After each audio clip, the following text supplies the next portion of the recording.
Mahabharatam episode 14 అత్యంత ఉత్కంఠభరితమైనది. ఇది మృత్యువు నుండి పాండవులు ఎలా తప్పించుకున్నారో వివరించే ఘట్టం తెలుసుందాము. అది చీకటి రాత్రి. వారణావతంలోని లక్క ఇల్లు నిశ్శబ్దంగా ఉంది. కాని ఆ నిశ్శబ్దం వెనుక ఒక ఘోరమైన కుట్ర దాగి ఉంది. పురోచనుడు ఆ భవనానికి నిప్పు పెట్టడానికి సిద్ధమవుతున్నాడు. పాండవులకు కౌరవుల ప్లాన్ ముందే తెలుసు.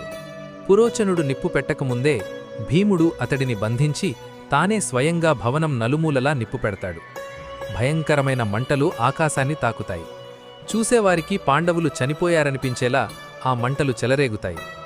మంటలు భవనాన్ని మింగేస్తున్న తరుణంలో కుంతీదేవి మరియు పాండవులు విదురుడు ఏర్పాటు చేసిన రహస్య సురంగ మార్గం అంటే సీక్రెట్ టనల్ ద్వారా భూగర్భంలోకి వెళ్తారు. మంటల వేడి, పొగ మధ్య భీముడు తన సోదరులను తల్లిని భుజాలపై వేసుకుని సురక్షిత ప్రాంతానికి తీసుకెళ్తాడు.